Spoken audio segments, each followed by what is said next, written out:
के अफराद को शहीद किया जा रहा है।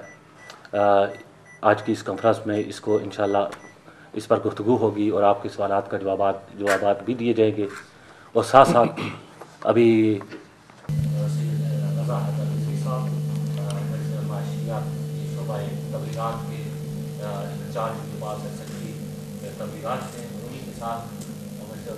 जिम्मेदारियाँ हैं उसका उन्वान सेक्रेटरी एफआईए से गुफ्तगू करवाएंगे। और आखिर में इस सेशन में ख़ुसूस यूरोप और अमेरिका के अंदर इक़्तिसादी मसाइल भी सामने मौजूद हैं, सियासी बहरान का शिकार है पूरी दुनिया और एक आलमी जंग की तरफ बहुत तेज़ी से बढ़ती हुई नज़र आ रही है। बहुत से लोगों का हालात ज़्यादा ख़राब होते हैं तो दुनिया जंगों की तरफ रुजू करती है ताकि लोगों की इक़्तिसादी हालात से तवज्जो को हटा के कार मिल जाते हैं, चाहे एशिया हो, अफ्रीका हो या यूरोप के कमज़ोर ममालिक हों या और ऐसे ममालिक के जिनकी सियासी और इक़्तिसादी हालत बहुत कमज़ोर है, वहाँ पे उनको उनकी रहनुमाई करने वाले मिल जाते हैं। इसी आलमी बहरान के नतीजे में इस वक्त पाकिस्तान को, क्योंकि वो वाहिद मुसलमान एटमी पावर है और इस वक्त मुसलमानों की सुपर पावर कहा जा सकता है, वहाँ पे एक आलमी सियासत को प्यादा किया जा रहा है और उस सियासत को पाकिस्तान के सियासतदान और मुख्तलिफ़ शोबाजात, चाहे वो अदलिया हो या अदलिया के अलावा लॉ इन्फोर्समेंट एजेंसीज़ हों और पाकिस्तान की इस्टेब्लिशमेंट, सब मिलके उसी आलमी बहरान की तरफ पाकिस्तान को ले जाना चाहते हैं। कोई भी मुखलिस पाकिस्तानी इस बात को समझ सकता है कि पाकिस्तान को तोड़ने की साजिश की जा रही है और बहुत से आलमी इस्तेमारी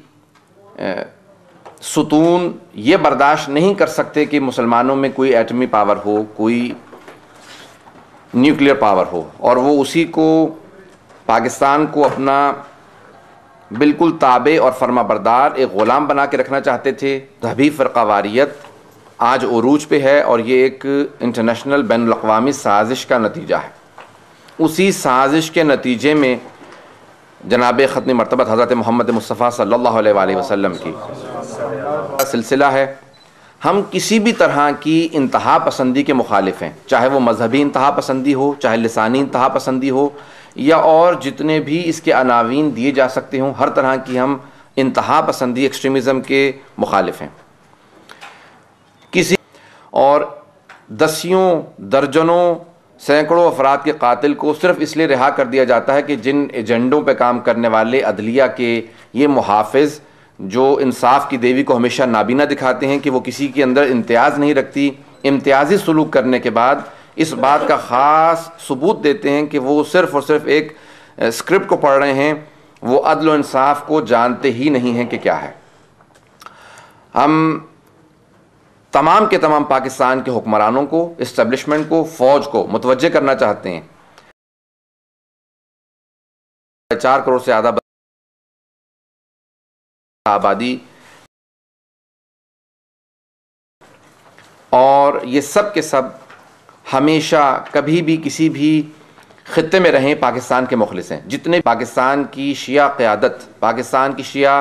रहनुमा अफराद की जितनी भी तंजीमें हों, चाहे वो जिस भी सियासी पार्टी में हों, अगर मुल्क से मुखलिस ना होते तो वो एनार्की की तरफ ले जाते और वो रखा और उनको बार बार इस बात की दावत दी कि हमें असलहा हाथ में नहीं उठाना। ये इस बात की अलामत है कि पाकिस्तान की बका चाहते हैं, पाकिस्तान के मुखलिस हैं।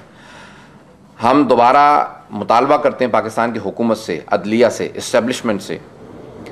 फ़ौज से कि पाकिस्तान के शिया नौजवानों को इतना ना वरगलाएँ, उनके सब्र को इतना मत आजमाएँ कि वो उलमा की सुनना बंद कर दें और वो भी अपनी मदद आप के तहत मैदान में उतर पड़ें। पाकिस्तान की अदलिया, पाकिस्तान की इस्टेब्लिशमेंट, पाकिस्तान की फ़ौज शियों को उस मोड़ पे ना ला खड़ा करें कि जब वो अपने कायदीन की, एमायदीन की, ज़ुआमा की सुनना बंद कर दें और अपनी मददात के तहत असलहा हाथ मिलें। अगर इसी मीडिया के ज़रिए मैं पाकिस्तान के तमाम अपने शिया भाइयों से और तमाम के तमाम सुन्नी भाइयों से दरख्वास्त करूँगा कि वो सिक्योरिटी के लिए कोशिश करें कि अगर हुकूमत, पुलिस या फ़ौज उनको सिक्योरिटी फ़राहम ना करे तो वो सिर्फ सिक्योरिटी की हद तक, क्योंकि जान का तहफ़्फ़ुज़, अपनी जान बचाना वाजिब है, से हमदर्दी का इजहार करना चाहूँगा और अपनी पूरी इस मजलिस उलमा जो पूरे बरतानिया बल्कि पूरे यूरोप की सबसे बड़ी नुमाइंदा तंजीम है मकतब अहल बैत के मानने वालों की, उन सब की तरफ से हमदर्दी का इजहार करेंगे हम लोग कि हमारी मोहब्बतें आपके साथ हैं, हम आपके दर्द में शरीक हैं, हम आपके गम में शरीक हैं। और इस वक्त जो माएँ अपने बेटों को और उनकी लाशों को देख रही हैं, उन सब को हम दोबारा करबला की याद दिलाते हैं कि करबला से बड़ा इम्तिहान तारीख़ में कभी नहीं आया। आप जनाब ज़ैनब कुबरा सलामुल्लाह अलैहा को देखें और उनके सब्र से सबक लें। सब्र इस तरह से ज़रूरी है कि हमें अपने नौजवानों को कभी भी इस बात पर नहीं वरगलाना कि वो अपने हाथ में खुदा के वरसा हैं। इसी साल सिर्फ पाकिस्तान में इसी साल शुहदा की तादाद 400 से ज़्यादा है, शिया शुहदा की तादाद 400 से ज़्यादा है। और जो दूसरे हमारे सुन्नी भाइयों के शुहदा हैं उनकी तादाद हमारे पास दकीक मालूमात नहीं है, लेकिन 80 पाकिस्तानी डॉक्टर मौजूद थे जो वहाँ के सब बड़े हॉस्पिटल्स के अंदर काम कर रहे हैं। इसी तरह से कनाडा में, न्यूयॉर्क में, ह्यूस्टन में, हर बड़े शहर के अंदर वहाँ पे पाकिस्तानी डॉक्टर्स मिल जाएंगे। क्यों? क्योंकि पाकिस्तान में इस वक्त डॉक्टर्स को टारगेट किया जा रहा है। एक से एक काबिल पाकिस्तानी प्रोफेसर, एक से एक पाकिस्तानी काबिल इंजीनियर, चाहे वो सॉफ्टवेयर इंजीनियर हो, हार्डवेयर इंजीनियर हो, आपको अमेरिका में मिल जाएगा। जो अमेरिकन को इंजीनियरिंग पढ़ा रहे हैं वो पाकिस्तानी हैं। और बाज़ अफराद ने यहाँ तक कहा कि हमें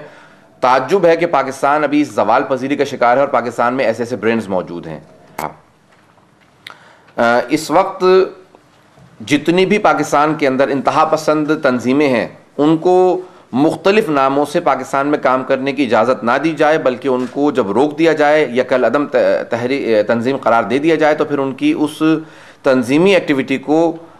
ये हुकूमत की लॉ इन्फोर्समेंट एजेंसीज़ का काम है, जिम्मेदारी है कि वो उनकी तमाम फ़ालियात को रोके। उस अमन के दिन पे एहतजाज करना चाहते हैं और इंशाअल्लाह ताला भरपूर लिहाज से तमाम के तमाम सुनने वालों से दरख्वास्त करते हैं कि हम एक भरपूर लंदन में मुजाहरा करेंगे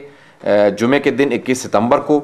कि ये अमन दिन है, लेकिन हमें अमन फराम नहीं किया जा रहा, जबकि हम पुरअमन कौम हैं। और पूरी दुनिया में आज तक कभी भी आप तशय्यो के किसी भी पैरोकार से ये नहीं दिखा सकते कि उन्होंने दहशत गर्दी में, खुसूसन पाकिस्तान के 4.5 करोड़ आवाम में, शियों में, आपको कभी ऐसा नहीं मिलेगा कि किसी शिया ने किसी दहशतगर्द तंजीम में हिस्सा लिया हो या कोई शिया मकतब के नाम पे, अहले बैत के नाम पे कभी उसने किसी दहशतगर्दी के किसी कारनामे में कोई काम अंजाम दिया हो। नहीं है, मास माइग्रेशन पाकिस्तान का हल नहीं है। लेकिन सबसे अहम चीज़ ये है कि जब किसी भी कौम को और मिल्लत को, ग्रोह को मजबूर कर दिया जाए और उनको मुसलसल टारगेट बनाया जाए, तो ये याद रखें हम लोग अहले बैत के मानने वाले हैं, हम करबला के पैरोकार हैं, हम करबला के वारिस हैं। हर साल उनके लिए खून बहाना जानते हैं, हम खून देना जानते हैं। किसी मैदान में तशय्यो कभी भी पीछे नहीं हटा। हम लोग लड़ाई से डरते नहीं हैं, लेकिन हमारे अपने पाकिस्तान की मसलहत नहीं है कि वहाँ पे हम लोग हथियार उठाएं, क्योंकि पाकिस्तान फ़ौरन टूट जाएगा। 4.5 करोड़ अवाम अगर अपने हुकूक मांगने के लिए, 4.5 करोड़ तो क्या, अगर सिर्फ 40-50 लाख अफराद खड़े हो जाएं और अपने हुकूक मांगने लगें, सिर्फ 5 लाख अफराद अगर खड़े हो जाएं और अपने हुकूक मांगने लगें और अपने हाथ में असलहा ले लें, तो उन 5 लाख अफराद को रोका नहीं जा सकता और वही मुल्क की खाना जंगी का और सिविल वॉर का और मुल्क के टूटने का सबब बनेगा। हम लेके पाकिस्तान की फ़ौज का मुकाबला किया जा रहा है। इसी तरह से पाकिस्तान दुश्मन अनासिर, चाहे वो सऊदीया की शक्ल में हो, कतर की शक्ल में हो, जो पाकिस्तान में पाकिस्तान दुश्मनों को असलहा दे के उनको तक़वियत दे रहे हैं, इसी तरह से पाकिस्तान दुश्मन शियों को भी असलहा देने के लिए तैयार हैं और शियों को फ्रंट लाइन पे बेहतरीन अंदाज से इस्तेमाल करने के हक़ में हैं। लेकिन ये पाकिस्तानी शिया क़यादत ने फैसला किया कि हम लोग किसी पाकिस्तान दुश्मन के हाथों में इस्तेमाल होते हुए पाकिस्तान को तोड़ने के लिए हिस्सा नहीं लेना चाहते। मजहबी रहनुमा हैं शिया और सुन्नी, अगर मिल बैठें तो उसके समरात हमारा, अगर पाकिस्तान में देखें तो इस वक्त चाहे वो इस्लामी नज़रियाती कौंसिल हो या और दूसरे जितने भी प्लेटफॉर्म्स हैं, उन सब पे शिया सुन्नी मुत्तहिद हैं। मैं आपको यकीन से कह सकता हूँ और मैं इस बात को इस हद तक यकीन से मानता हूँ कि अगर कुरान पे हलफ लेना पड़े तो मैं कह सकता हूँ, कुरान पे हलफ लेके कह सकता हूँ कि अगर ये शिया सुन्नी मसला होता तो पाकिस्तान में सिविल वॉर हो चुकी होती और पाकिस्तान तकसीम हो चुका होता। ये शिया सुन्नी अगर मसला होता तो पाकिस्तान के हर शहर में ये सामने नज़र आ रहा होता और जहाँ जहाँ वाक़यात हुए हैं वहाँ पे घरों में लड़ाइयाँ हो रही होती। लेकिन ये शिया सुन्नी मसला नहीं है और मैं इसको सिर्फ इसलिए नहीं कि मैं कुछ सियासी बयान दे रहा हूँ, मेरा ये यकीन है, मेरा ये ईमानी फरीज़ा है कि मैं वही बात पेश करूँ कि जो मैं जिसको समझता हूँ। ये पाकिस्तान में शिया सुन्नी मसला नहीं है। पाकिस्तान के शिया, यहाँ पे भी हम शिया सुन्नी मुख्तलिफ, मैं भी जितने भी पिछले महीने में और खुसूसन इस पिछले हफ्ते के अंदर, इसी हफ्ते के शुरू में अहले सुन्नत के उलमा से भी मिला हूँ। शिया सुन्नी इशू नहीं है, पाकिस्तान की शिया क़यादत, सुन्नी क़यादत, हत्ता यहाँ तक कि इस वक्त पाकिस्तान की सियासी क़यादत ने भी बहुत खुल के बयान देना शुरू कर दिया है पाकिस्तान की टारगेट किलिंग के ऊपर, शिया टारगेट किलिंग पे। ये शिया सुन्नी इशू नहीं है, ये एक इंटरनेशनल साजिश है जिसके अंदर पाकिस्तान की इस्टेब्लिशमेंट खुद मुलव्विस है। सिर्फ इस्टेब्लिशमेंट के इदारों को मैं किसी का नाम नहीं लेना चाहता हूँ, खुद देखा गया सिक्योरिटी लॉ इन्फोर्समेंट एजेंसीज और खुद अदलिया के कई ऐसे अमल से साबित होता है कि वो लोग खुद शरीक हैं कि जहाँ कातिल खुद आके कहता है कि मैं कातिल हूँ।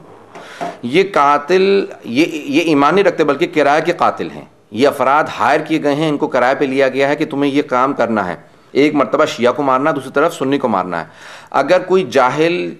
इंतहा पसंद सड़क पे आके कत्ल करना चाहेगा, वो कभी भी पासपोर्ट चेक करने के बाद नहीं मारता, उसके पास इतना टाइम नहीं होता, वो एक जब हाथ में क्लैशनकोफ लेके आया है तो बस से उतार के सबको कत्ल कर देता है। लेकिन यहाँ पे बाकायदा चेक करना कि कौन शिया और कौन नहीं है, और यहाँ तक कि कुछ और शिया अफराद जो आए हुए थे उनमें से भी देखा गया कि नहीं, आप दोनों का नाम है जो हमें लिस्ट दी गई है कि आपको मारना है। जो अभी कराची के अंदर वाक़यात हुए जिसके अंदर कुछ अफराद छूट गए हैं, तो मजहब नहीं होता, वो सिर्फ सियासतदान होते हैं, वो ना शिया होते हैं ना सुन्नी होते हैं। पाकिस्तान के अंदर इस वक्त सबसे जो ज़्यादा हमें मजबूर नज़र आते हैं वो पाकिस्तान के हुक्मरान नज़र आते हैं कि जो अपने ही एक पॉलिटिकल वर्कर्स को कोई तहफ़्फ़ुज़ फ़राहम नहीं कर सकते हैं, वो पूरी कौम की क्या हिफाजत करेंगे। वो जो पाकिस्तान के अंदर होने वाले बहुत से वो पाकिस्तान के रहबरान जो अपनी ही पॉलिटिकल पार्टी के किसी कायद का कातिल अब तक गिरफ़्तार ना करवा सकें, वो पाकिस्तान की कौम को क्या तहफ़्फ़ुज़ फ़राहम करेंगे। हमारा मुतालबा पाकिस्तान के इस फ़ौज से और अदलिया से और हुकूमत के तमाम मेंबरान से है, और फ़ौज के अलावा इस्टेब्लिशमेंट से है कि वो पाकिस्तान की उस बेहतरी के लिए काम करने लगे, ना कि एक इंटरनेशनल एजेंडे को पाकिस्तान। एक आपकी